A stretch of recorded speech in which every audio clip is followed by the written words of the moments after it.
പരീക്ഷാ ക്രമക്കേട് തടയൽ ബില്ലിൽ ലോക്സഭയിൽ ചർച്ചകൾ ഇപ്പോഴും നടന്നുകൊണ്ടിരിക്കുകയാണ്. എന്നാൽ പ്രധാനമന്ത്രി നരേന്ദ്രമോദിയും ആഭ്യന്തരമന്ത്രി അമിത്ഷായും സഭയിലില്ല. കേരള, തമിഴ്നാട്, പോണ്ടിച്ചേരി ഭരണപക്ഷ പ്രതിപക്ഷ എംപിമാർ തമ്മിൽ കടുത്ത വാക്പോരാണ് സഭയിൽ ഇപ്പോൾ നടന്നുകൊണ്ടിരിക്കുന്നത്. ബിൽ ഭേദഗതികൾ വെറും കണ്ണിൽ പൊടിയിടലാണെന്നാണ് കോൺഗ്രസ് എംപി ഗൗരവ് ഗൊഗോയ് പറഞ്ഞത്.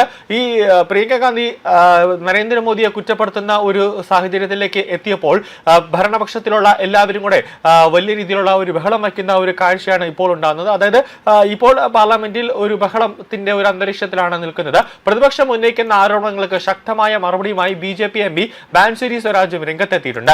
UPA ഭരണകാലത്ത് ഒന്നോ രണ്ടോ അല്ല 22 തവണയാണ് പേപ്പർ ചോർച്ചയെ തുടർന്ന് പരീക്ഷകൾ റദ്ദാക്കേണ്ടി വന്നതെന്ന് അവർ പാർലമെന്റിൽ ചൂണ്ടിക്കാണിച്ചിട്ടുണ്ട്.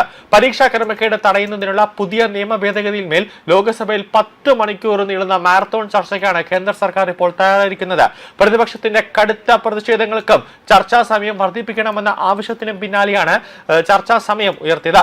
ആദ്യം നിശ്ചയിച്ചിരുന്ന 6 മണിക്കൂർ സമയം 8 മണിക്കൂറായും പിന്നീട് 10 മണിക്കൂറായും വർദ്ധിപ്പിച്ചതായി പാർലമെന്ററി കാര്യമന്ത്രി കിരൺ റിജിജു സഭയെ അറിയിച്ചിട്ടുണ്ട്.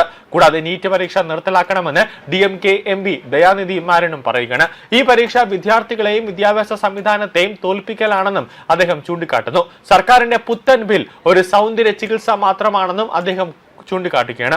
ഇതൊന്നും മൂലകാരണം തേടുന്നില്ലെന്നും അദ്ദേഹം ആരോപിക്കുകയാണ്. എല്ലാ പ്രതിഷേധങ്ങളും ഗൂഢാലോചനയാണെന്നാണ് കേന്ദ്ര സർക്കാർ വിലയിരുത്തുന്നത്.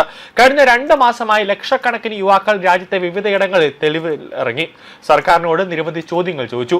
സർക്കാർ അവരോട് ബാറ്റനുകളും ബാരിക്കേഡുകളുമായി പ്രതികരിക്കുകയാണ് ഉണ്ടായത്. കുട്ടികളുടെ പ്രതിഷേധത്തെ സർക്കാർ ഗൗനിച്ചതാണ് കുറ്റമെന്ന് കേന്ദ്ര പാർലമെന്ററി കിരൺ റിജിജു ചോദിക്കുകയാണ്. അതായത് കുട്ടികൾ എന്താണോ പറഞ്ഞത് അതെല്ലാം സർക്കാർ ഗൗരവത്തിലെടുത്തു. കേന്ദ്ര വിദ്യാഭ്യാസ മന്ത്രി രാജിവെക്കണമെന്ന് ആവശ്യപ്പെട്ടു. കേന്ദ്ര വിദ്യാഭ്യാസ മന്ത്രി രാജിവെച്ചു. ഇതൊരു കുറ്റമാണോ എന്നാണ് കിരൺ റിജിജു ഇപ്പോൾ പ്രതിപക്ഷാംഗങ്ങളോട് ചോദിക്കുന്നത്. കുട്ടികളുടെ ആവശ്യങ്ങൾ അംഗീകരിച്ചുകൊണ്ട് ബിൽ പാർലമെന്റിൽ കൊണ്ടുവരണോ അതോ പ്രക്ഷോഭത്തെ അടിച്ചമർത്താൻ രാജ്യവ്യാപകമായി അടിയന്തരാവസ്ഥ പ്രഖ്യാപിക്കണോ എന്നും കിരൺ റിജിജു ചോദിച്ചു.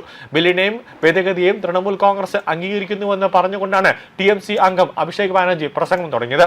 പ്രസംഗം തടസ്സപ്പെട്ടതോടെ സഭാ മര്യാദകൾ പാലിക്കണമെന്ന് നിർദ്ദേശിക്കാൻ മറ്റൊരു TMC അംഗം മഹുവ മോത്രയ്ക്ക് സഭ നിയന്ത്രിച്ചിരുന്ന ദിലീപ് ഘായിയോട് ആവശ്യപ്പെടേണ്ടി വന്നു. പരീക്ഷാ ക്രമക്കേടുകൾ തുടരുകയാണെങ്കിൽ ബില്ലും ഭേദഗതിയും കൊണ്ട് യാതൊരു കാര്യവുമില്ലെന്നാണ് അഭിഷേക് ബാനർജി ചൂണ്ടിക്കാട്ടിയത്. ഇതൊന്നും കുട്ടികളുടെ നഷ്ടമായ വിശ്വാസം തിരികെ കൊണ്ടുവരില്ല എന്നും പരീക്ഷകളെയും കുട്ടികളെയും സംരക്ഷിക്കാനായില്ലെങ്കിൽ BJP നയിക്കുന്ന NDA സർക്കാരിന്റെ അംഗീകാരമാണ് ഈ ബില്ലെന്നും അദ്ദേഹം ചൂണ്ടിക്കാട്ടി.